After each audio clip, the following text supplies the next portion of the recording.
Tip of being brutally honest coming at you with another video.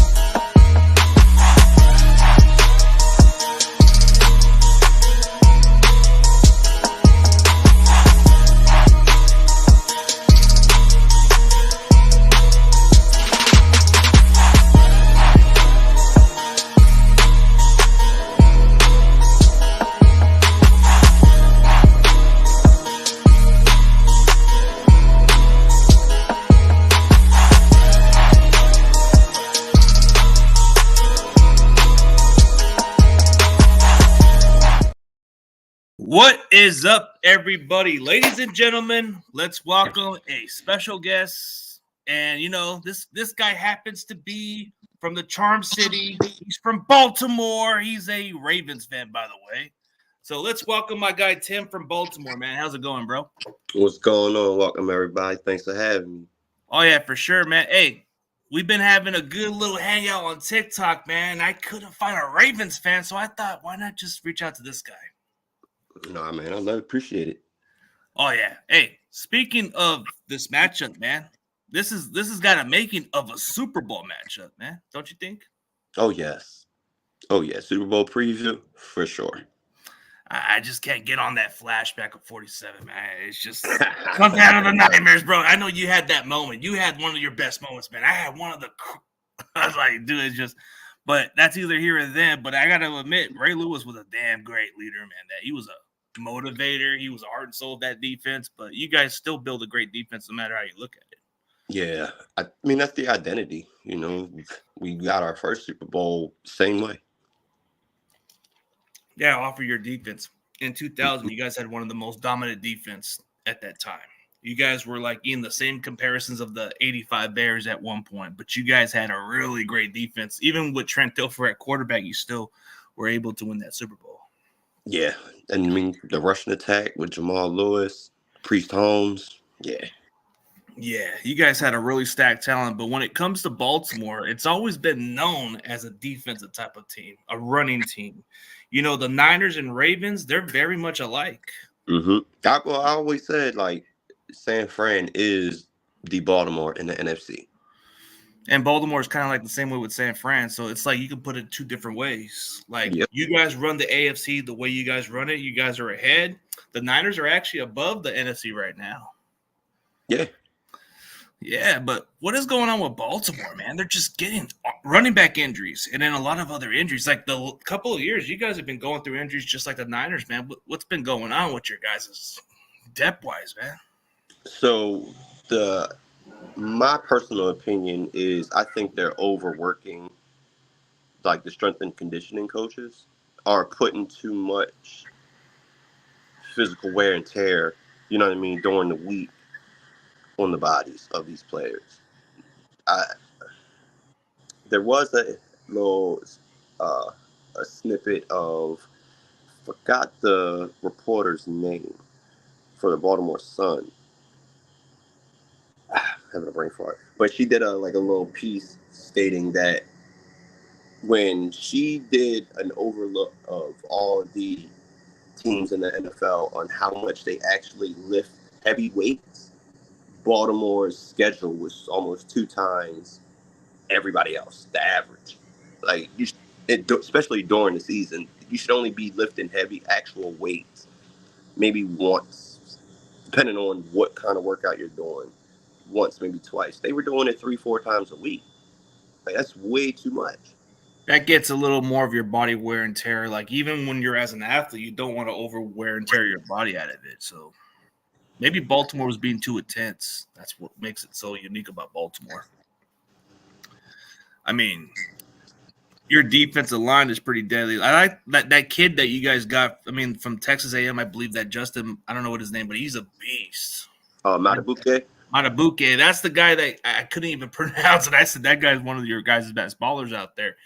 Then that guy you guys got from Penn State, that dude's got speed. Michael Pierce has kind of been like your best run stopper too at that point of the season. Like, but I like how you guys have your linebackers, Patrick Queen, and you got what is it, Roquan Smith from the Bears. I mean, you guys are always been known to have linebackers, but your secondary, Marlon Humphrey is like one of your best corners, but then there's that other cornerback. I forget his name, but he's at least one of the top ranks for not giving up the most touchdowns this season.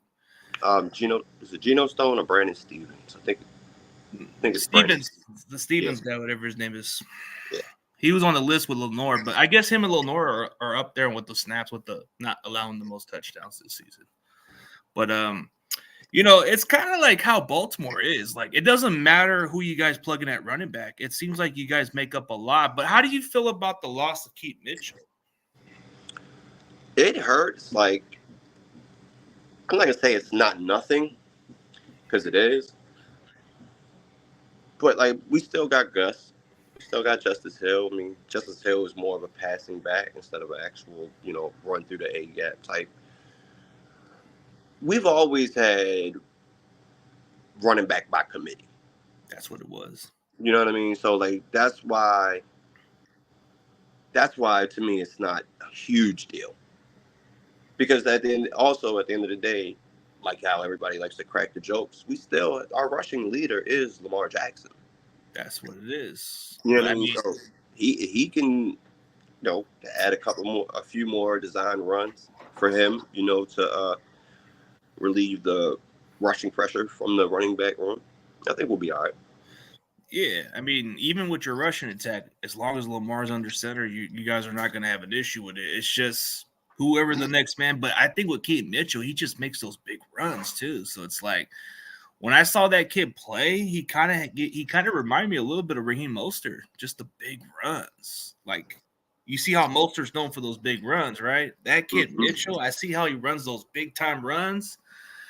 I can see why you guys limit his touches to like 10-something touches a game because of his body weight. But man, that guy, he's a big home run threat waiting to happen, And it was, that was a gruesome injury too. You know what I mean? To see his knee buckle back like that, get hyperextended and tear his ACL, that was yeah.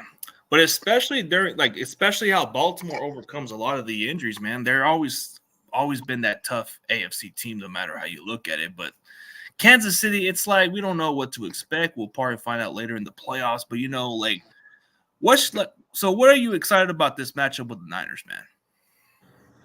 So what I'm really looking to get out of, like, even if we lose, like, I don't think neither one of these teams will blow each other out. I don't think it's going to be a very close ball game, 3 to 5 points, depending on missed extra points or a missed field goal or something like that. I want to see how well the defense is going to do, because I think we've only given up 30 points twice this year to the Browns and to the Rams. I think if we can contain, because your guys' offense is averaging, I think, 30, it's either 30 or almost 30, 27 points a game, some shit like that. It's around there, like a top of the lead right there, too. So that's like the way we were able to score our drives. We tend to have some quick plays. I mean, McCaffrey's kind of like the most difficult task for you guys to deal with. Like, not only that you have to deal with him as a runner, but as a receiving back, that guy's like a slot receiver out there. Like, for sure. Think of him as Cooper Kupp on the backfield. Yeah, that's real. I mean, if we can control the line, like, all right, I think Purdy is going to get chased around the most, and he's going to get hit the most that he had all year. I mean, because we're leading the league in sacks. So yeah, you guys have the most sacks of the league right now. I just looked at your statistic rankings. You guys got 50 sacks coming into the season, which is the most of the NFL right now. And I think we can get him off his square early, you know what I mean, in the first quarter. I think it'll be an uphill battle for him. Yeah, I think in the matchup with the Niners, as long as we try to find a way to limit Lamar Jackson from his runs and try to take away your running game a little more, I think we can be able to make it a very good game. Like you said, it could be a very close game, but like Lamar is like the most difficult task. Like you may think you got this guy, but he could just run in the next second, man. This guy's like the Michael Vick, man. This man just he won't go away. So you got to find other ways to stop him. So you got weapons. I mean, you got better receiving weapons than last year, you know? Yeah. I mean, so I think all our top 4 receivers were all first round draft picks when they got into the NFL. They were all drafted in the first round. Rashad Bateman, first round draft pick. Odell, we know, was a first round.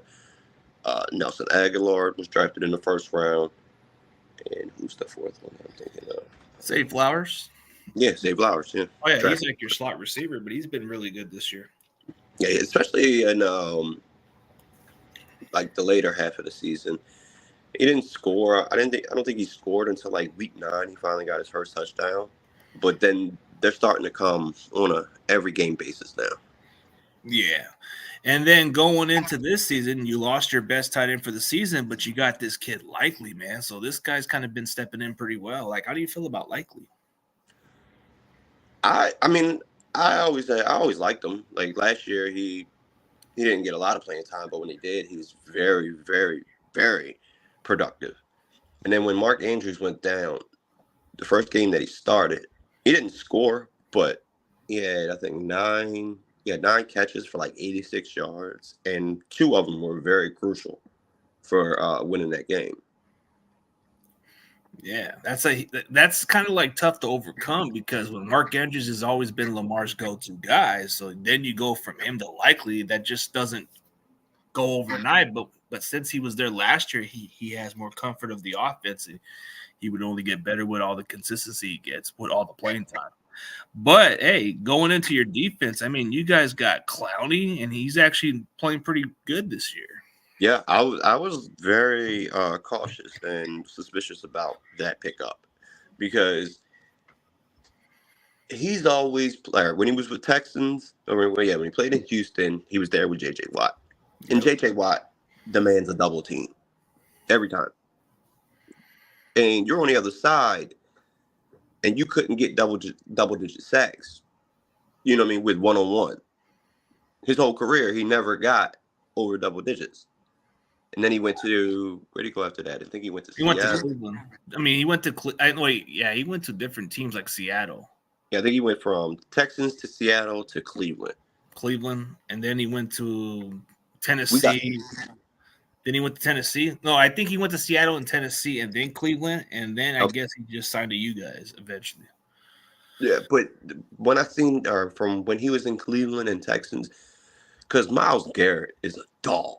Yeah, he is.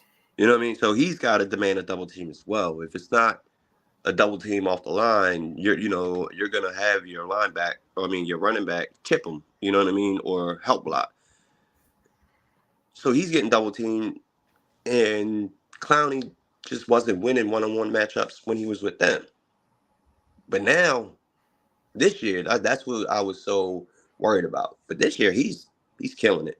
He's having the best that I've ever seen him have. The thing with Clowney is it's always about him being more consistent in the effort too. But it's always been like, can he actually do it at a consistent basis yearly? But he always has his breakout year and then he disappears the following season. So it's like talent's there. It's just, is he just consistently good, you know? And I had very cause of what's his name? Eric Acosta, our GM. Yeah, the GM. I was very suspicious about him taking over because we have what was his name? A lot of his track record of signing players, they would just take them for reasonable contracts. What was the GM before him? Why am I? You're talking about the one that retired, right? Yeah. You're talking about Ozzie Newsome. Ozzie Newsome, yep.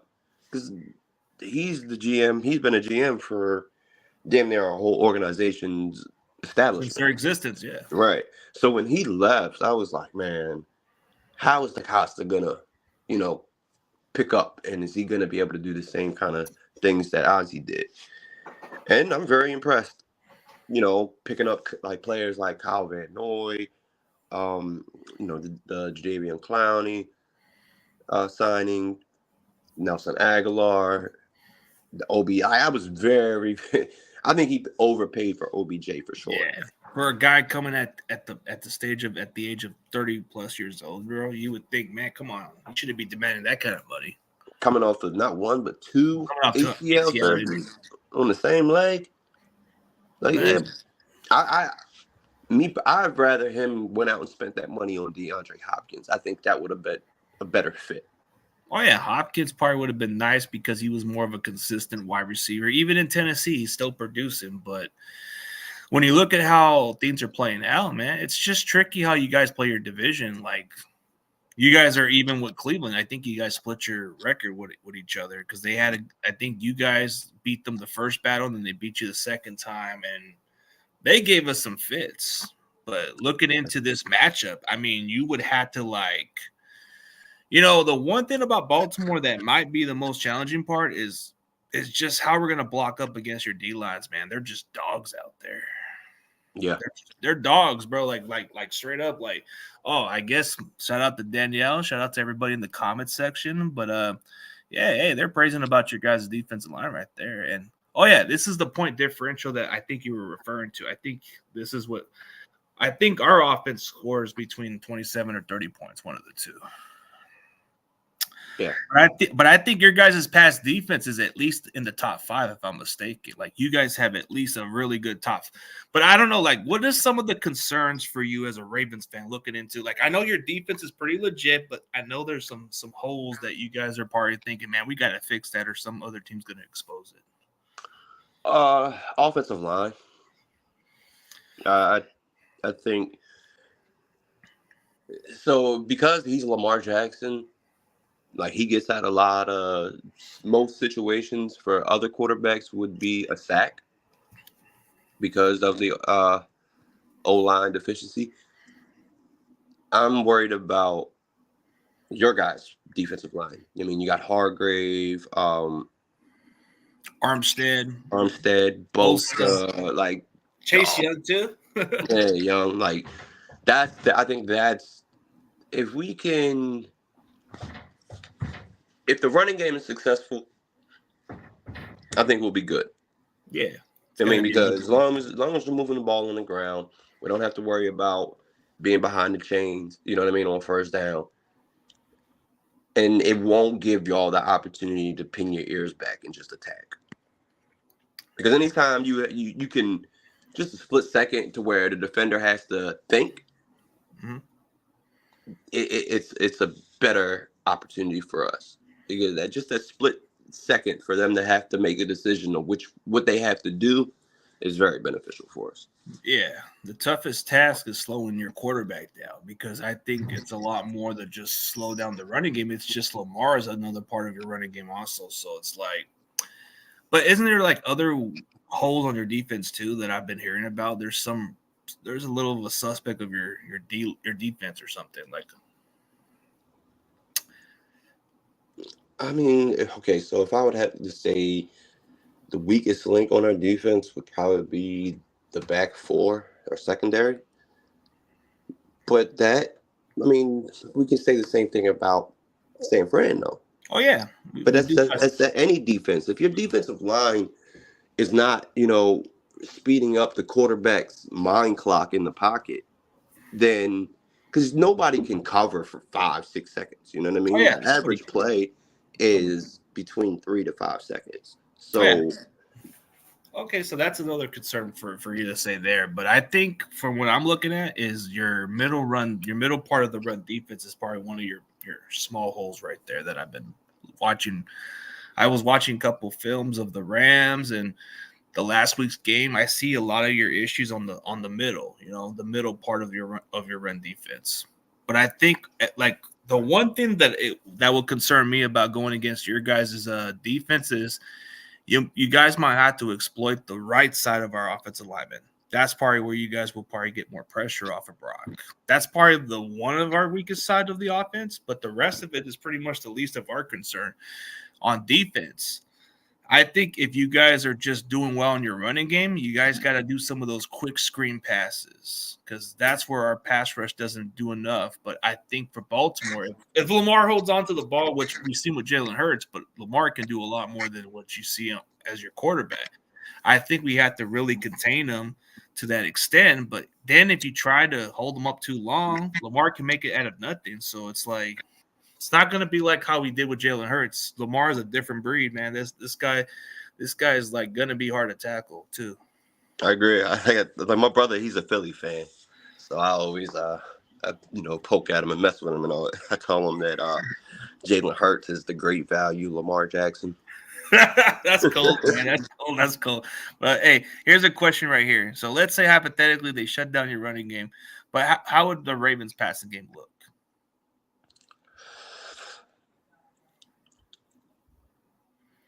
That is a good question. So,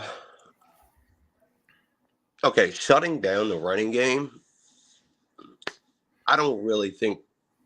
All right, what would you consist of shutting it down? Like Limiting Lamar Jackson's running ability, and maybe your running back's getting a little bit of runs, but not that big, still like kind of like a solid performance, but to where it doesn't become like the way you guys were playing.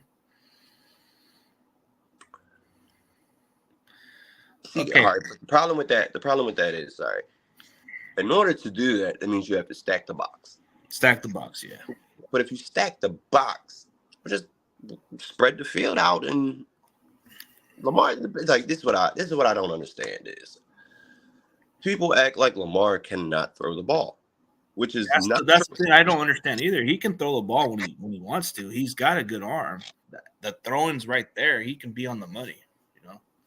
I think if they happen to stop the run, that's the only way they're going to win. You have to stop the rushing attack. You have to, but that's the thing. It's better. It's easier said than done. Yeah, that's easier said than done. Like for that Rams game, they did limit your running game a little bit, but you still got the production. It just wasn't like how you guys had it against the Jaguars and other matchups. The one thing that would concern you guys more if you slow our running game, it would just pressure more on Brock Purdy. Everybody has tried to pressure Brock Purdy, and that's probably where you're going to see him excel at. Like, let's see what he can do when there's no good running game. Let's see what he does. Maybe we try to mix it up a little bit, and that's what happens, So I know without our running game, we don't have much of a flow on offense, so it could be shaky at times. But so when you look at your X factors, like which player needs to step up for this matchup against the Niners? Like a player of yours. Probably Odell. Okay. I'd probably say Odell. I mean, yeah, Odell's got to have at least he's got to prove that he's worth that money too. So it's like, yeah. You got to produce, kid. I mean, you got a ring, you did everything for many years. Come on, man. Baltimore paid you a big load of money. 15 for 1 year. Come on, man, prove your money, Odell. I mean, sure. Yeah, seriously, but yeah, this is going to be a physical game, so it may not be a high score game. Oh yeah, no, I don't. I got 27-24. Of course, I want the Ravens to win, but I mean, to be totally honestly, I really think you guys are probably going to win this game because we have to travel. You guys are home. And that's if we stop your running game first. That's going to be the toughest task. Yeah, for sure. But the scheming that Kyle Shanahan comes up with is absolutely brilliant. Absolutely brilliant. And I think the X factor on y'all side is going to be Debo. Like we have Debo, yeah, everything he does just makes the offense just flow. Even in the running game, the running game is what makes Debo even effective. Yeah. Yep. Because we have to play so up close to the line. We got to pay so much attention to CMC that if Debo gets behind our linebackers, it's going to be a bad day. I mean, it wouldn't surprise me if it ends up going that way because we've seen them from the other teams, but I'm not like overlooking you guys. I mean, I see you guys are really like a physical team. I think you physically match the same intensity as us. It's just, I know there's been those shocking games. I thought we were going to play a decent game against Dallas, and it was just the other way around. But, like, if things go well for you guys, it's because your defense is holding up our offense pretty well, and it's because maybe your running game's giving us some fits. Yeah. That's how I would see it, you know. But, yeah, Kittle's going to be a problem. I think Kittle might be the X factor, depending on how you guys deal with him. Because in the blocking game, he's probably more effective than he is as a receiver. He is. But thank you, bro. Like, at least you're objective and you're honest. Yeah. Because, like, I've always said that about George Kittle. I don't discredit, and he's amazing. Like, as an overall tight end, he is a beast. Like, but I got him. Like, if you rank tight ends, I got him at number 3. And the reason why is because, like, if you measure up Mark Andrews and George Kittle, okay, George Kittle is a better blocker than Mark Andrews by far. But also at the same time, Mark Andrews is he has a Before the injury, I would have agreed on that objective right there. Yeah, of course, before the injury. Yeah. But okay, so they've always had number 1 Travis Kelce, number 2 George Kittle, number 3 Mark Andrews, and I always pushed back and said Andrews should be number 2 because of his route running and catching ability. And he's a big body guy too. Yeah. Now George Kittle is a lot better at yak after the catch. Yeah. Yes. But the thing is that you got to catch the ball before you can run with it. Yeah. And Mark Andrews, he has better hands than George Kittle. That's just. I mean, I'm not gonna dispute it or nothing like that. I mean, hey, Mark Andrews, when healthy, he was a damn good player. So I'm not really like I can't go against my own Sooners guys. So it's like Mark Andrews is a hell of a good player. But yeah, I think as far as I like Kittle as my blocker, man. He's like that 6 offensive lineman, like in the running game, dude. This is why our running game is so effective. When you have a guy that's willing to block, that's what we like. And yeah, and I can respect the opinion of what you're saying. I mean, that's a good argument. I mean, Kittle tends to catch the ball at times, but consistently, it's kind of like how the hell you drop it sometimes, dude. It's like that's how I look at it. But the one thing I respect about Baltimore the most is you guys are always sticking with that traditional culture. It's like that old school mentality. You run the ball, your defense is coming to punch them in the mouth, and you don't give a damn what they think of y'all. You guys come with that same intimidation, which we bring the same mentality. So it's like we come from the same club, but in a different area, But hey, Baltimore may be the toughest street. San Francisco could be a little different in different ways. But I mean, I have a coach who actually came from Baltimore. He's a Ravens fan, but yeah, he's a big time Baltimore Ravens fan. But that guy is he's kind of excited about the matchup. But I mean, just from realistically, what do you think the chances for the Ravens to get to the Super Bowl this year? Do you think this is the chance for them to go all in this year? This is their best chance to make a Super Bowl run because so for the last 5 years we've seen Kansas City basically run the AFC. Yeah. And every playoff season it has to go through Arrowhead. Well, this is the first time in Patrick Mahomes' career that's not going to be the case. Yeah. With the first, we can keep the first seed and get the first round bye. Depending on the matchup, the only team I think in the AFC that could probably beat us coming to Baltimore, maybe Buffalo.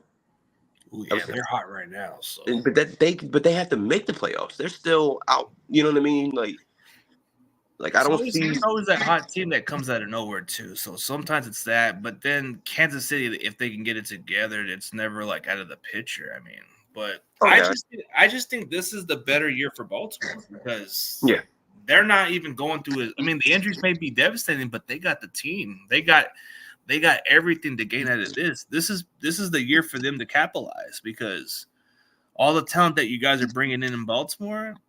This is all in for you guys to get into the big game again, So, as long as Lamar is healthy, that's really That's really all I'm worried about because we seen in the wild card game last year, in the playoffs, if it wasn't for Tyler Huntley, trying to jump 2 yards away and you know what I mean, jump over the line for QB sneak and then run that touchdown back, we win that game with a backup quarterback Yeah.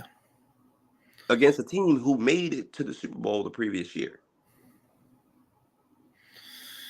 Yeah. That's like, yeah, last year you guys were going through that issue at quarterback, and that's when Tyler Huntley was in, and then you had another quarterback also. But I think Tyler Huntley was what kept your offense afloat, even though with Lamar was a big loss that year, but you guys still made the playoffs. So I think this is the best Baltimore you're getting this year. I think 2019 was a little bit of what it could have been, but this is the year you guys have to at least respond better from your previous pass. Yeah, but the problem was in 2019 is defense wasn't a Baltimore Ravens defense. You know what I mean? Like that game against the Titans was horrible. Like Derrick Henry we held him to like 39 yards all the way up until the fourth quarter. And then they just let him go for 106 yards in the fourth or something like that. And it was ridiculous. They couldn't tackle him. Instead of trying to tackle him, they were real heavy on trying to punch the ball out, the peanut punch. Yeah, To get him to fumble. Yeah. Stuff like that. And then when you see all the playoff games when Lamar plays, their game plan is to hit Lamar constantly. That's always been the game. Like you saw that with the Chargers, you saw that with the Titans and other teams in previous years. But I mean, like you said, the offensive line may be a little concerning for you. So I don't know. Like, where's your ranking of your offensive line? Because I know mine is ranked 22nd as far as like pass blocking. It's been a couple weeks since I checked that, so I'm not 100%. Man, no worries. Maybe I'll check it out. Let me see. Like, I'm gonna just search up the Ravens offensive line and see what the ranking is. I mean, like you said, if it's that bad, but it can't be worse than ours. No, I don't. Probably about maybe 16. Yeah, it can't be that bad. I would probably put it about mid tier throughout the league. Oh, so it's mid tier, so it's at least decent. Okay, but it's because Lamar holds on to the ball every now and then, but then he gets rid of the ball or runs around. So maybe that's why your line is not as up to the level, But speaking of somebody that was with the Ravens a while back, I mean, you had Kyle Juszczyk, man. He's just he's coming for revenge on a team that let him go. Yeah, man. But I was upset when he first left. But then, Patrick Ricard has helped that a lot. Yeah, he's a big fullback too. Big boy. A 300-pound fullback? I never knew 300 pounds, bro. That dude's like he looked like I thought he was just in a good. He looked like in good shape, but 300 pounds? God damn. That's a big boy. Just imagine him just running at you, bro. Like as a linebacker or a DB, you don't want no parts of that. That's a business. That's a business decision. Right? Yeah. Like, I'm not about to go ahead with you, boy. I'm tripping. That's what it seems like with him. But yeah. But this is gonna be. I mean, come on, like Christmas night, man. This has got to be the best football of the week. Yeah. I think it's game of the year, just like your boy Humphrey said. But I think a lot of the Niner fans took the wrong context because I had to go look up the podcast, see what was said, and all they did was cut down a 25-second clip of him like this in the Niners, which he didn't have no intention of doing. He was being sarcastic, and then if you watch the entire 18 seconds of the rest of the clip, he says it in a respectful way that this is a loaded offense, and Baltimore's got a lot of work to put in, or something like that. And yeah, you guys got some dogs out there, so it's more like play your best out there. But a lot of these games, especially playing against the teams like the Rams, we kind of have a feeling of what we can do to you, but we got to see how that plays out. So we'll see. But Harbaugh's been coaching you guys for many, many years, and Doesn't matter how talented you guys are, but when that guy's taking you guys to the Super Bowl and won you that big one, which I hate to bring it up about, but that man, that was the better hardball that day. Yeah, I always make a joke that Yeah. Jim Harbaugh was the one that had the lights cut out. Damn it, he could have. Come on. Because Embarrassed. I stopped listening to Beyonce music ever since. That's just obvious for but still. Come on. See, I made you laugh about that one, right? yeah, that was funny. She That was put the funny. halftime show and then the lights went off. Because bro, like y'all were getting blown out. Yeah, we were. Y'all was getting blown out. And then when the lights went off, the game went into our favor, and then things just didn't go as planned. Yeah. Okay.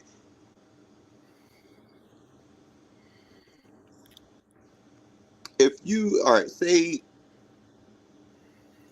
y'all lose this game, who's on your schedule after this? After our game? Oh, we got Commanders and the Rams. So, in this outcome, like you said, if we lost, which is it's possible because you guys are a tough schedule, but we have to win out the next two games. So, I don't think it affects us. I think this makes us even more focused to win the next two games. So we don't give the Rams a free pass to get in the playoffs. I mean, I don't know. I want the Rams out of the playoffs so bad. No, I agree. Yeah, they're in your division. I think it doesn't affect us. I think it makes us not even have to think about resting our starters for that last game. Yeah, see, that's kind of the mindset where I'm at. I think losing on Christmas would probably be more beneficial for us than actually winning. I think this loss at this point of the season, I don't think it's the end of the world because you're in the playoffs, but it's always better to win out. But everybody acts like, hey, it's better to get your loss at this point, better than not getting it. I mean, better than in the playoffs. Yeah, that's basically where my mind makes you fix up. It makes you fix up what you did wrong and get better in the next game. Yep. Yeah, and I like that. I like how you just said it because it is possible. And I would think if we were in that situation, it wouldn't affect our lead right there. It would just be a half lead, and then we would have to take every game serious from there on out. Correct. But for you guys, like let's say like hypothetically you lose two, like on your team. What's the remaining schedules from those next two games? So we have Dolphins, Dolphins, and then Pittsburgh. Dolphins should be winnable with your defense. They should be able to hold up pretty well. But I think even like you said, even the loss would probably benefit either team. Yeah, I'd be more focused on the Pittsburgh game than anything. Like, barring we lose Monday, on Christmas, that Monday night game, that means we would have to literally take the Pittsburgh game very serious. Yeah. So I think whatever team loses, they have to take one of the last games seriously. So it won't even bother me. It would actually make me want to think, hey, we can't give the Rams a free pass. Yeah. Forget about our backups playing. We're going to take you guys out for the playoffs. Yeah. And you guys are probably going to do the same with Pittsburgh if it were the other way around.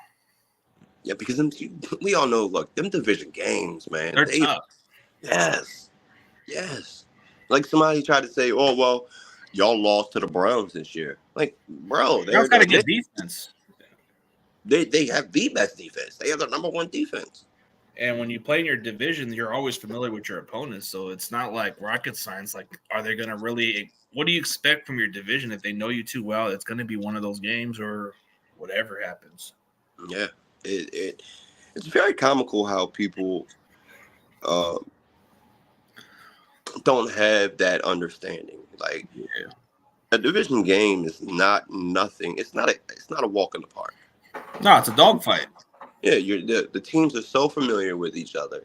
Not only are they familiar, but they actually have they respect each other, but they have hatred towards each other. In a respectful way of that hatred way. Yeah. There's that mutual hate, but in a way that they can respect each other. But the division games, like you'd be surprised. Like, hey, Cardinals are always giving us the most problems at times, and then Seattle lately we've been running on them lately. So I just think Arizona is part of that one team. Everybody like, how the hell do you play this close to this team? It's because they know us pretty well and all that stuff. So That's why I wasn't surprised. I wasn't surprised that I think they had 283 yards on the ground or some shit like that. Yeah, and you know I don't want to. I'm not a man. I'm not a person with excuses, but man, when you don't have your two of your D tackles out there, yeah, I can see you having a field day because when you have a mobile quarterback like Kyler Murray and you have a physical running back running over your backup D tackles, that I can see that as a huge advantage. But I'm hoping we get it together against Baltimore, or you guys might have a field day.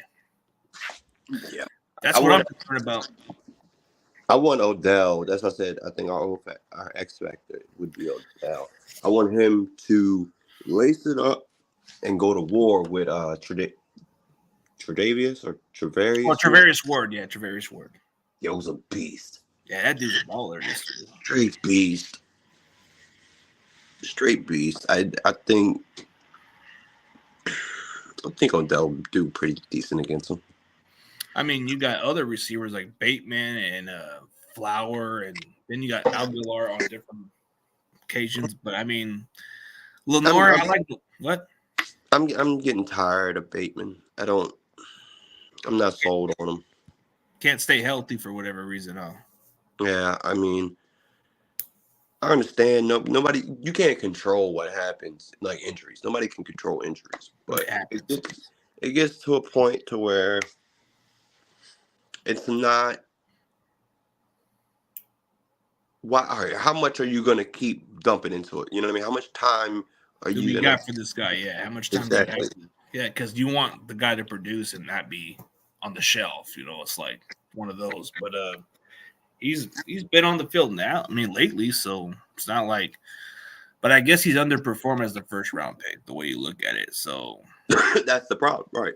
When you underperform with that top pick spot, the expectation, because when I saw this kid coming out of college, I love that kid from Minnesota. That guy has some ridiculous highlights playing for the Gophers, man. So it's like you saw that kid. Like when I saw that pick going into Baltimore, I said that dude's going to be pretty good in Baltimore, and I was wrong about that, man. He just never turned out to be what he was. Yeah. But it's very disappointing. Yeah, this is not a question regarding our game, but how do you guys feel about the Miami game? Oh, Cowboys and Dolphins. I don't really. I say Miami's going to pull it off because Dallas doesn't play well outside of their stadium. It's kind of tricky. I got Miami winning. Yeah, like you said, because they're at home. Dallas doesn't play well on the road. Yeah. Yeah, well, we got one of my Rams, dude. But for today, I'm gonna call him Ravens-aholic today. I'm gonna call him Ravens-aholic today because he's on your Kool-Aid today. Nah, I just messed with this guy. He's a good dude, but I guess everybody has different picks. I'm not gonna overlook this game. I think it's gonna be a physical game. It can either be good or bad. You never know how it plays out. So. You know, it's kind of hard to find some of those Raven content creators, man. It's like I was like searching for them. I talked to one of the bigger guys, but he never gets back to me like he did the last time. So I don't know if you ever heard of him, Engraven or Vids or something. No, never heard of him, but he's a big time content creator for your guys' YouTube. But there's not that many. Like there's that Cold Raven kid, but he kind of like disappeared. He was like a trash talking dude, but he was legit, man. That dude was like some Puerto Rican dude. That dude has some ways to piss off other people, bro. That dude was a cool dude. Oh, I like this question actually. I'm gonna answer Ramsaholic's question since he's kind of curious. Why does SF think they're gonna blow out the Ravens, bro? It's any given week. I mean, nobody expect us to blow the Eagles, right? Nobody expects us to blow the Eagles. Nobody expects us to blow the Cowboys. So there's a different mindset, but I'm not taking this game very lightly.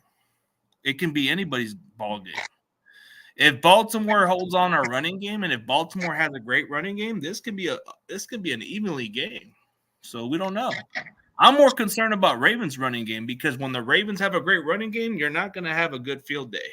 So you gotta be at your best. Yep. Realistically, it wouldn't even bother me if we lose to you guys either way. Like, even if we lose to you, at least we can take out these damn little lambs off the playoffs. I want that team out of the playoffs. So maybe you guys giving us a defeat will take them out of the misery. But and out of respect, man, out of respect to Ramsaholic, but still, it won't even matter to me. Well, Kyle Hamilton, he's a hybrid safety. I like that player that you guys drafted from Notre Dame. He's a baller. So it's like, I like some of your guys' secondaries. You got some good guys out there, like your safeties. I mean, what's going on with Marcus Williams? Is he still? Yes, I don't know if he's gonna play against y'all. He said I think it was his groin. So he might not play this game. Yeah, I wouldn't have him lace up. I would have him sit for a couple weeks. I mean, then you got your tackle. I don't know which one's on the injury list. One, I mean, I think it's your tackle Stanley that's on the concussion protocol, but he practiced this week, right? Yeah, Then Moses on injury list. Your Morgan Moses on the injury report also, but I've been checking out a couple of your injury reports. Moses, he's not gonna say he's overrated because he's not one of the top ones in the league, but him and Ronnie Stanley, they worry me sometimes, especially Stanley. Oh, so this might be a little concerned. That's probably why you're a little concerned, because of our D-line might have a little more of an advantage against them. I can see where you're coming from. But Yep. Lamar's got the legs. He can try to run away. Yeah, but I mean, you shouldn't have to rely on your quarterback running to get out of trouble. You know what I mean? Like, if I'm Todd Monken, I'm coming out with, of course, we're going to run the ball, but I'm coming out with quick screens, slants, you know what I mean? Screened up balls, check downs, just to get the ball out of Lamar Jackson's hand as soon as possible. So he doesn't have, because as amazing as it is when, he's running around in the backfield for 8 seconds, and that's not good for our linemen. Yeah, that's true. You know what I mean? That's putting too much energy and potential risk of injury, because them boys aren't supposed to be moving like that. They should be hold up like at least 5 seconds at the max, at least. I mean, yeah, I get that, but what was it? The play where in the Jacksonville game when Isaiah Likely climbed up and went and got it on the 2 defenders, that was 9 seconds. That play was. Man, so that does give us some time to get to your guys' quarterback. I mean, so you look at Jacksonville's D-line, it's not all that bright, you know what I mean? But like all they had is Josh Allen and quite a few other guys. So it's like, but Josh Allen was getting back there. He was getting back there. He was actually a factor, but that was all. Wait, did I answer any of your questions? Let me see. I answered Kyle Hamilton on that one. Let me see. Oh, he's asking since you ever been to Ravens games. Pretty sure. I mean, have you ever been there? Oh yeah. Yeah, because you're a Baltimore guy. Come on. No, my wife works there. Oh, that's what's up. So she hooks you up on the tickets. That's tight. Yep. And that's tight. They have like events as well, so she'll get passes, and we'll go to them, and pretty fun. I don't know. Yeah. Have you ever met Ray Lewis or nah? No, so I've met Jamal Lewis. Oh, Jamal Lewis is a beast, bro. Mr. 2K rushing yards. The man was built like a hammer. But man, it would have been nice for you to meet Ray Lewis, man. Come on. Yeah, I had an opportunity, but by the time I got there, they had already left. Damn, I don't know if you. So he had opened up a restaurant years ago down here in Baltimore. And before they actually opened, a buddy of mine's mom, she was a chef, and she was interviewing to work there. It's called the Full Moon. And my buddy called me, and he was like, man, my mom's interviewing with Ray Lewis and his team for his restaurant. You should come down. meet them. So I'm like, okay, cool. But this was when I was younger. I didn't have a car. You know what I mean? So by the time, Good timing, yeah. by the time I got on the bus and got down there and all that, he was gone. Damn, that sucks, man. You kind of had an opportunity to meet your own hero, man. That would have been like something nice. But yeah, I mean, we'll expect a great game this week, but we shall see what happens. But hey, but may the best team win. I know you probably got some stuff to do, but for everybody else who wants to follow your other platforms, do you have any other platforms besides TikTok, or is that it? So I mean, you can find me on Facebook. Okay. Yes, my name is Tim Allender, Allender. You can find me on TikTok at Get the Bag. Get the bag. That's where I see you come from, man. Yeah, GETDABAGG 589. Okay. And yeah, that's pretty much it. The only platforms that I really Yeah. get on. Yeah, for sure, man. And CarCast, I haven't really got in contact with him yet, but I'm probably just gonna go for short for this week. But yeah, dude, it's gonna be pretty exciting. And whatever the outcome is, man, whoever gets the outcome, if you win, I don't care. You can do whatever the hell you want to say to me, man. I got it coming. But if I win, I know you probably don't want to hear it either. I mean, that's part of sports, man. That's part of the game, bro. That's part of the game. It's all fun banter. It's not like It's all entertaining. it doesn't affect us personally in our lives. You know what I mean? So it's all in good fun competition. Yeah, I don't think it really affects neither of us because we still have a lead we still have a lead. So right, damn sure right. We'll still be first in our division. Yeah, we got our division clinched. We ain't worried about it. We just have to worry about clinching the NFC with the number 1 seed. That's it.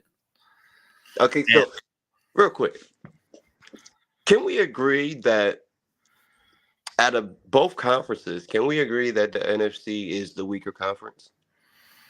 Well, as far as conference, the Niners are just 2 games ahead. I guess you can make an argument, but the AFC, I'm just not that impressed, man. It's just Baltimore, and then Kansas City's just a step a little bit closer. I mean, but I would have to say, as far as like the superior, I don't know. It's kind of hard for me to debate about that, man. It's like, I guess lately you can say the NFC's gotten weaker, except the Niners. So maybe if you said the Niners were the top of the NFC and that's it, then I can agree on it because nobody's stepping up to the Niners right now.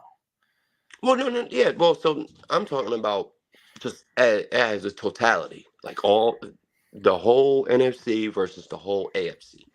I guess you can make a good case about it. Like, you guys have the better quarterbacks in the conference, the better quarterbacks, the better talent in some ways. But as a team, I mean, I can say in the AFC, you guys got the better quarterbacks. Quarterbacks, running back, whatever skill set talent you guys got. You guys got a lot of talent, especially in your conference. You guys got a good offensive players, skill players from all your conference. Like, I mean, like, you look at the Bengals when they have Joe Burrow, they're a really good football team. If Cleveland just had a quarterback like Deshaun Watson healthy, maybe they would have been pretty good. But Houston with Stroud, with that much less talent, that's impressive. I'm not gonna lie. Yeah, that's true. That is true. And if the Colts can get a healthy Richardson, maybe they'd be something special. But yeah, I can agree on your case. So I'm not gonna dispute that part. Okay. Yeah, I can agree on that one, man. I'm not gonna make it like, but I can see where you're coming from because if you look at the rest of the NFC, you only got maybe a couple of good quarterbacks there. That's it. Yeah. If AFC, you got all quarterbacks in different perspective. Yeah. Yeah, for sure, man. Hey, but thank you for your time, and for everybody else, thank you guys for tuning in. Hey, we'll definitely look forward to the next episode of some other preview. But hey, may the best team win, and hopefully we see you guys in February. Hopefully. Yeah, appreciate it having me, man. Anytime, man.